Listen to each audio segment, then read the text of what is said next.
Jadi bukan masalah rupa. Di situ rupane meh padha rasane beda. Iku mau ana wong ireng lambene kandel rambutnya brintik nek cinta kepiye meneh.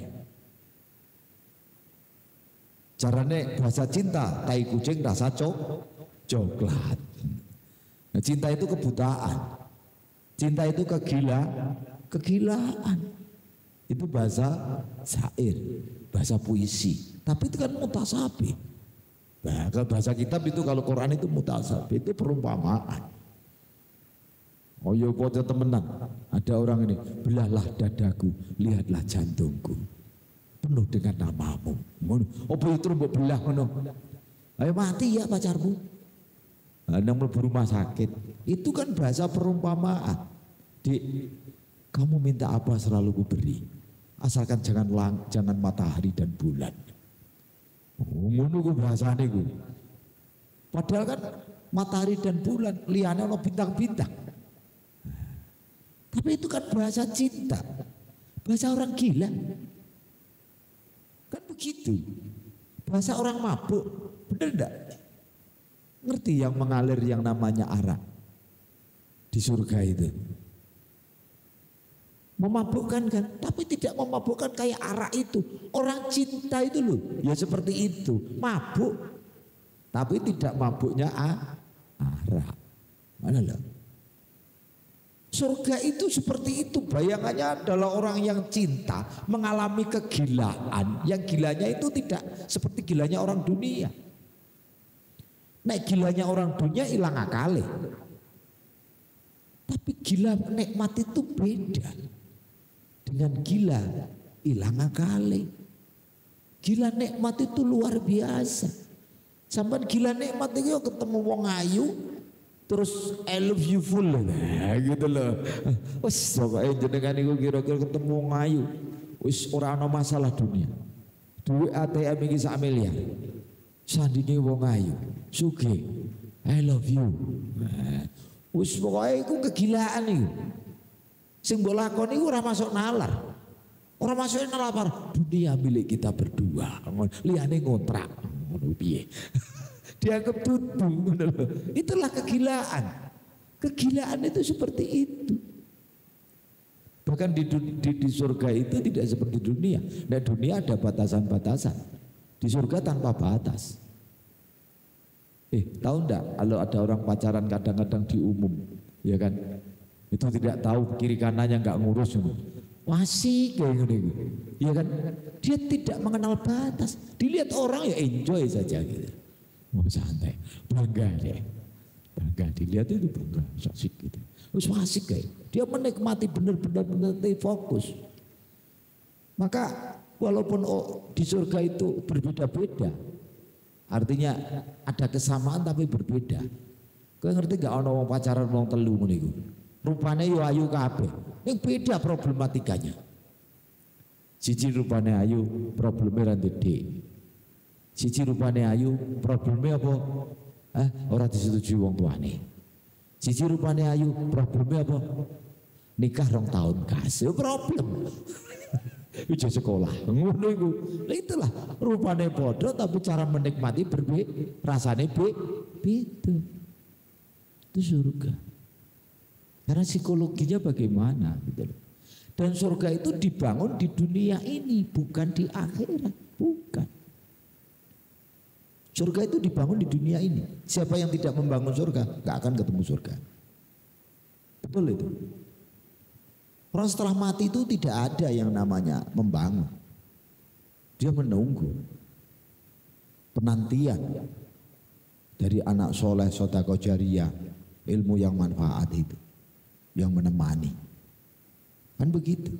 Kan sudah tidak ada untuk perkembangan daripada pengetahuannya sudah tidak berguna. Maka surga itu dibangun di dunia ini. Minal mahdi ilal lahdi. Kamu di surga ini dibangun mulai kamu balik itu sampai kamu masuk liang kubur. Itu waktu untuk membangun surga. Kembali kamu harus. Kalau kamu tidak melakukan pembangunan akhlakul karimah rahmatan lil alamin, ya jangan berharap surga. Kamu melakukan kesyirikan, kemusyrikan, ya kamu tidak akan kembali kepada Allah. Maka seluruh orang yang meninggal, kemana dia setelah meninggal? Dia akan kepada apa yang ia pertuhankan. Orang meninggal sesaat bukan sedetik, lebih sedikit dari 1 detik, itu dia akan kembali kepada apa yang dipertuhankan. Maka di dunia ini kalau kamu kepingin membangun surga, bangunlah keindahan-keindahan. Kenali yang namanya Allah. Allah itu dikenal dulu, belum disembah. Disembah nanti. Kalau sudah kenal, kenali dulu. Awaluddin ma'rifatullah.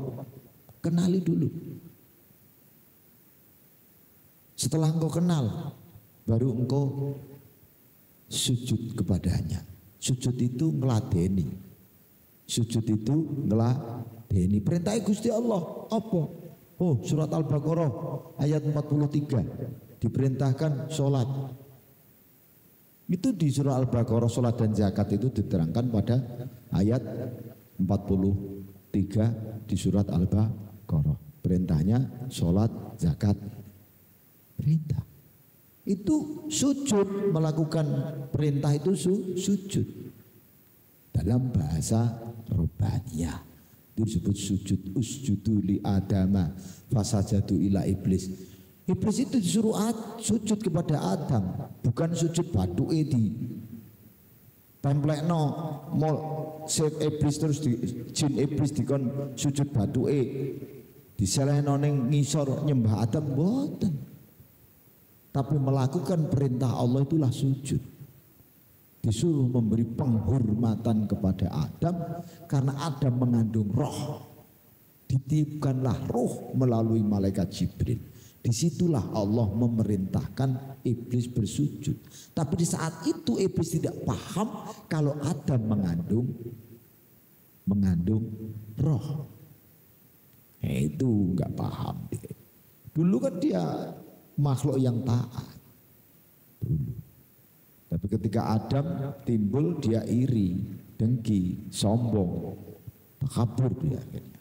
Seperti itu. Maka surga itu kita bangun selama kita masih hidup. Kita bangun selama masih. Siapa yang tidak membangun surga di dunia tidak akan ketemu yang namanya surga di akhirat. Buktikan. Kalau tidak percaya. Begitu kamu di dunia meninggalkan Allah dengan kemusyrikan, tidak bakalan ketemu surga. Begitu kamu ingkar kepada apa yang diperintahkan Allah, kamu tidak akan ketemu yang namanya surga. Maka surga itu kamu bangun di dunia selama nafas ini masih menempel. Itu membangun surga. Psikologimu bagaimana? Sudut pandangmu bagaimana? Kesepakatanmu bagaimana tentang Al-Quran? Sudut pandangmu Al-Quran itu bagaimana? Kesepakatan dalam mentreatment, memahami penalaran dan pemahamanmu bagaimana? Agar psikologimu itu isbat. Agar psikologimu itu berainul yakin, berilmu yakin, berhakul yakin, berisbatul yakin. Ilmu yakin, ainul yakin, hakul yakin, isbatul yakin. Jalan untuk memahami tentang surga.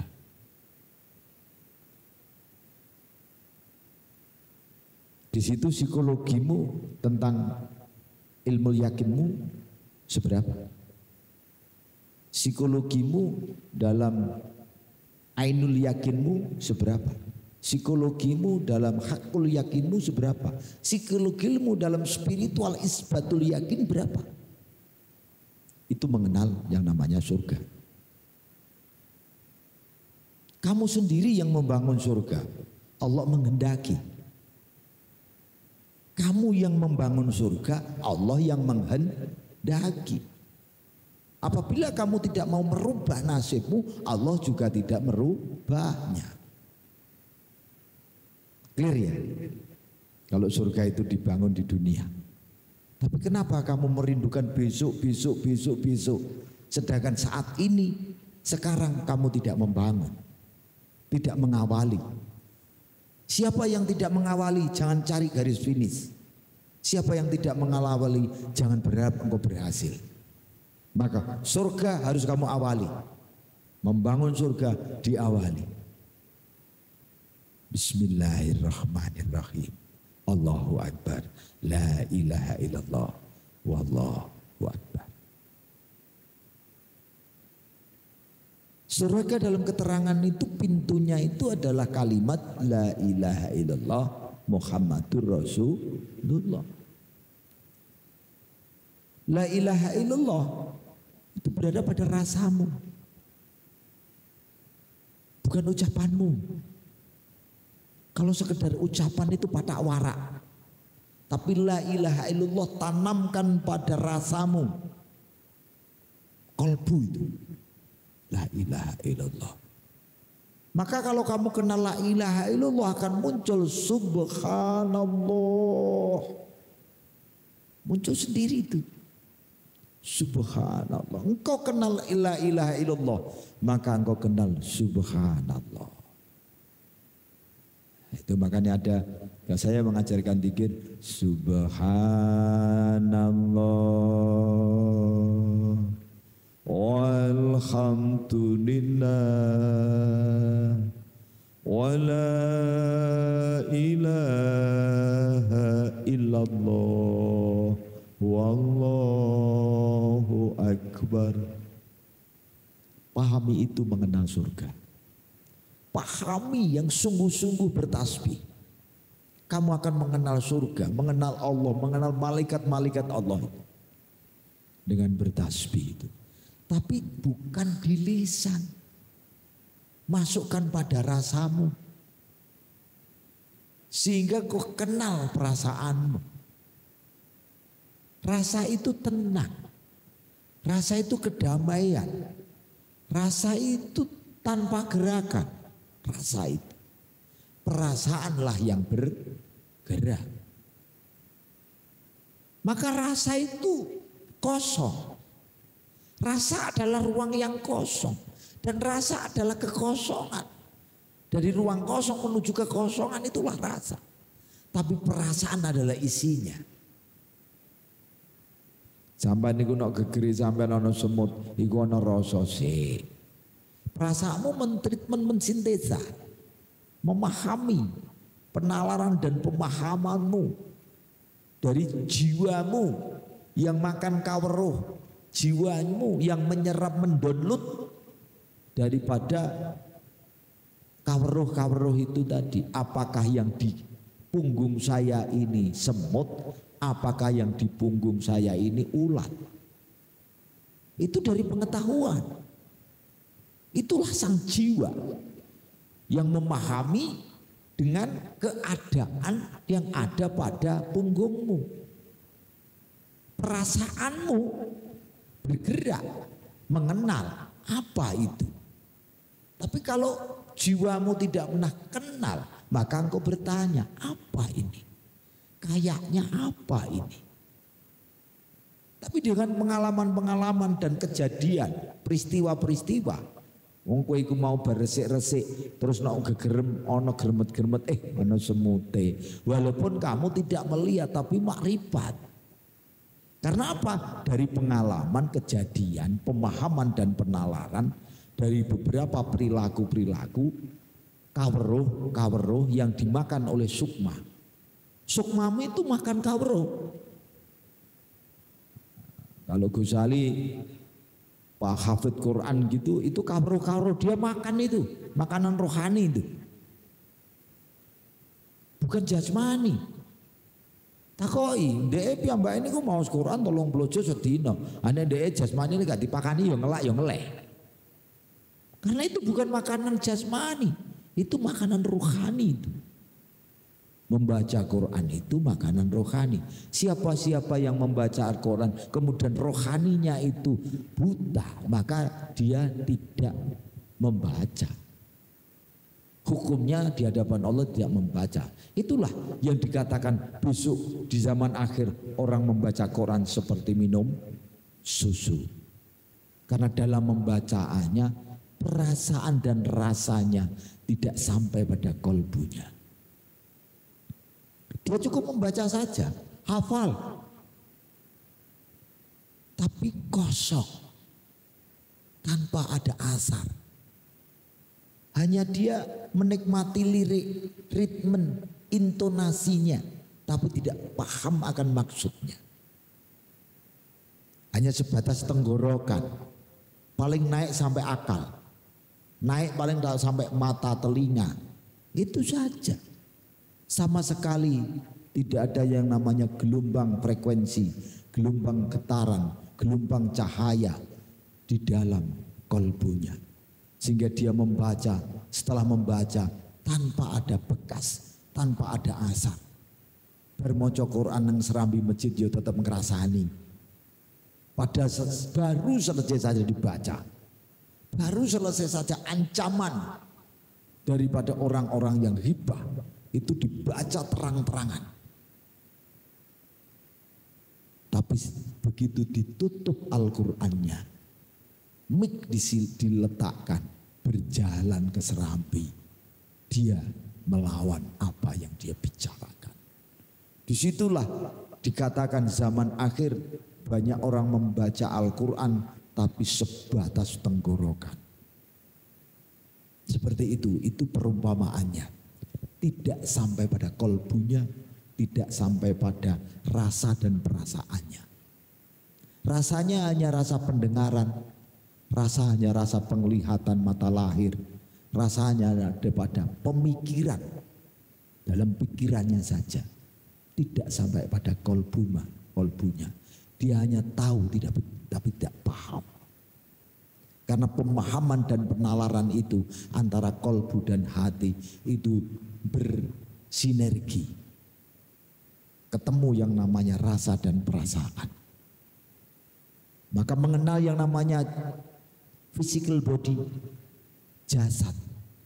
Jasad ini adalah makan materi yang namanya ada buah, ada daging, ada tumbuh-tumbuhan, ada yang namanya air. Itu makanan fisik. Kadang kita makan tumbuh-tumbuhan, kangkung, bayam, tewel, labu, ya kan? Makan tumbuh-tumbuhan itu.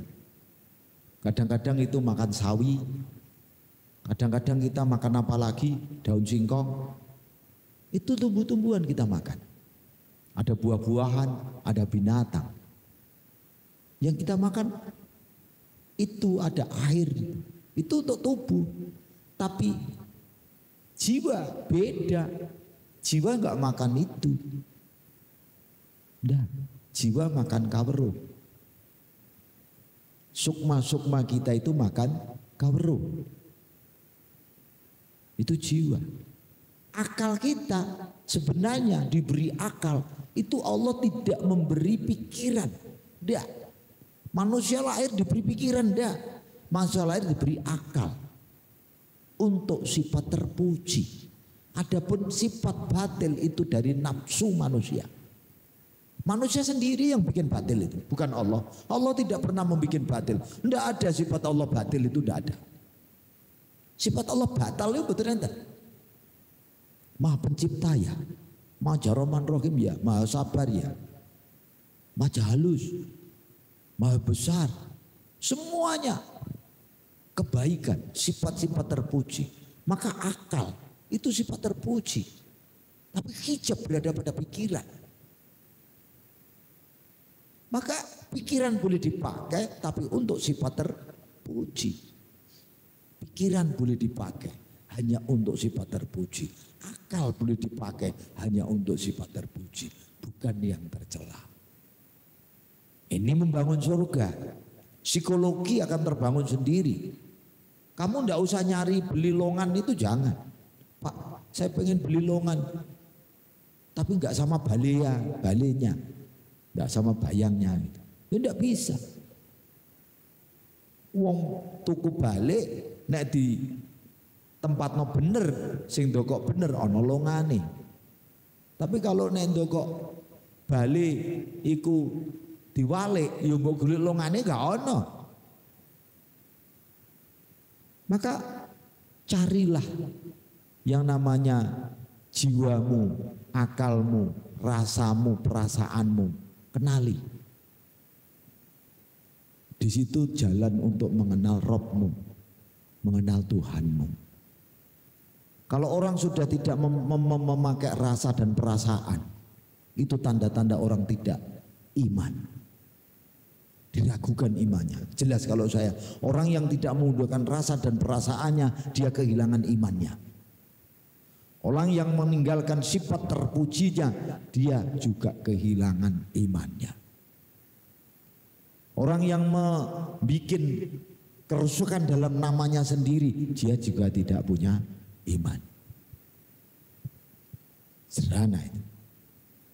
Orang membangun asma, orang dinamakan namanya anak selamat. Begitu besar jadi guru selamat, jadi dokter selamat, jadi kiai selamat. Ada yang namanya Edi, Edi tukang batu. Edi itu nama dari bapak ibu, tapi tukang batu kita sendiri yang memberi nama. Orang yang tidak membangun namanya dengan baik, dia masih celaka, neraka itu.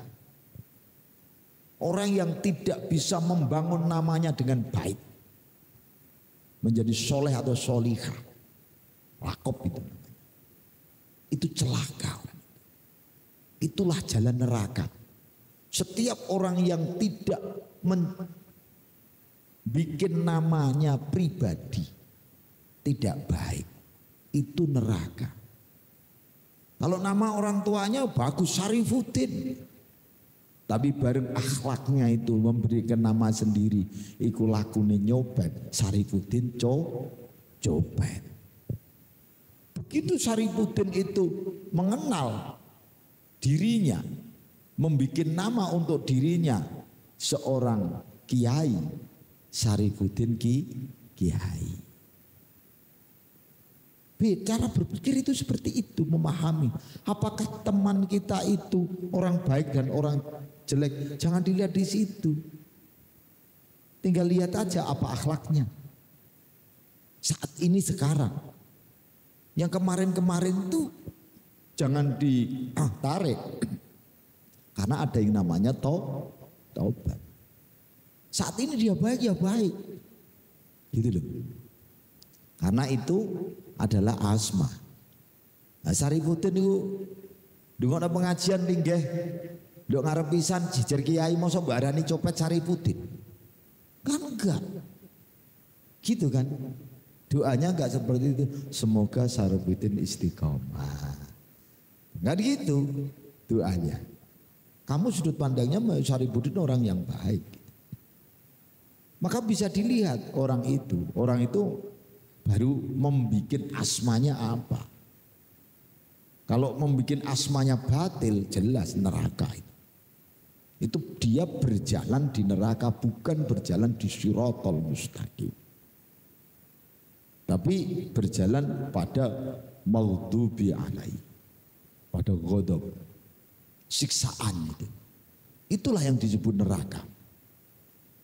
Begitu.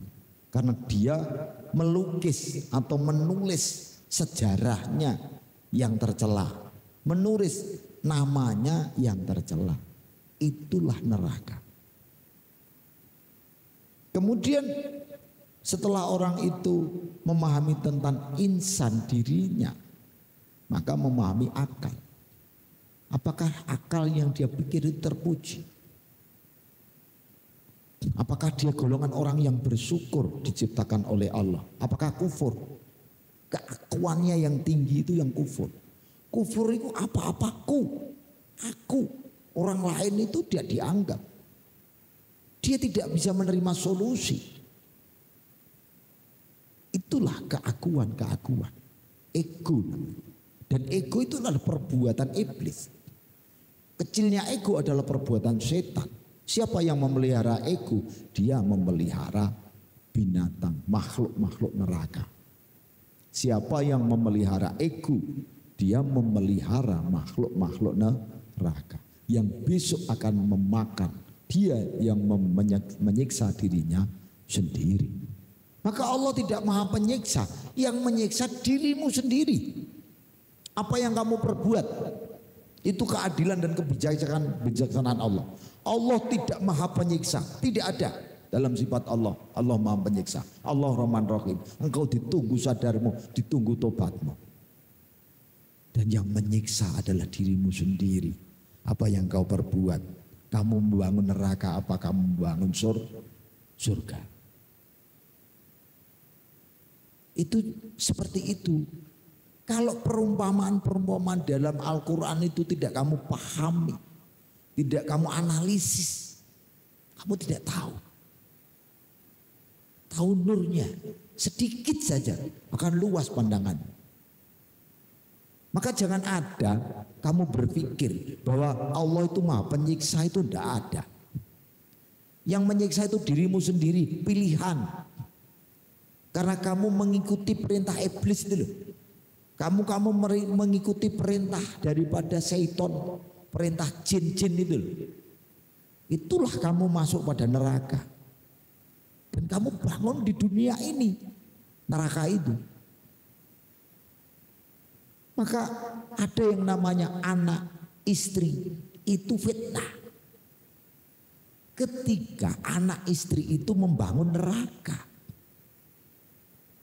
Tapi kalau anak istri itu membangun surga, ya tetap gak fitnah.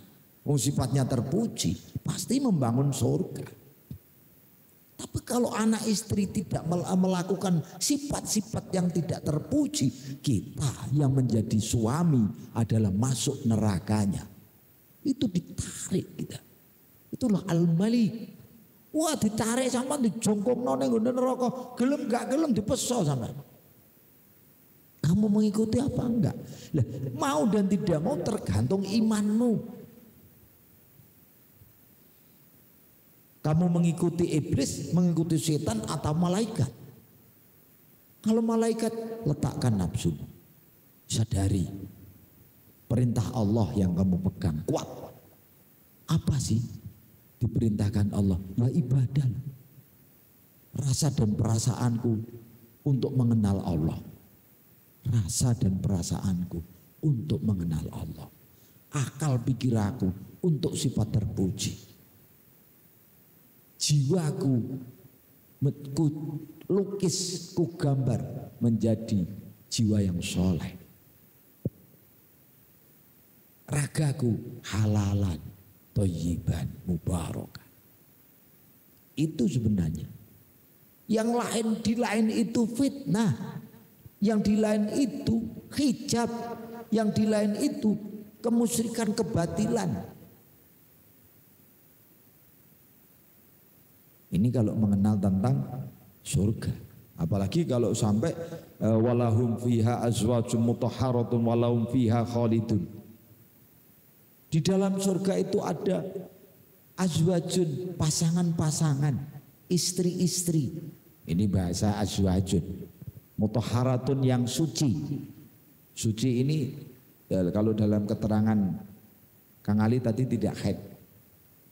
Tapi kalau saya memahami suci ini adalah kesucian itu bukan hanya tidak haid.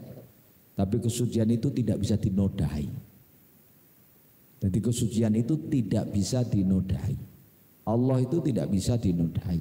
Karena di rumah Allah, di surga itu di rumah Allah tidak bisa dinodai.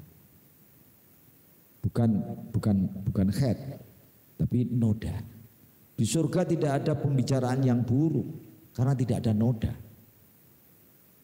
Di surga ini semuanya nikmat, tidak ada yang tidak nikmat karena tidak ada noda. Di dunia ini banyak noda. Apakah noda itu dari materi kita, apakah dari anak kita, dari istri kita? Itu noda banyak itu. Apakah anak, istri, dan harta yang kita pilih ini adalah keterpujian? Bagaimana istri saya kita itu dipuji oleh orang dan dipuji oleh Allah? Itu kan ada hablum minnas wa hablum minallah. Anak kita, sudahkah anak kita dipuji Allah? Sudahkah anak kita dipuji manusia? Dan itu yang memuji semuanya adalah Allah. Apakah dia membangun sifat tercela? Kalau dia membangun sifat tercela, dia dikuasai oleh yang namanya syaitan dan iblis, jin, ifrit. Harut marut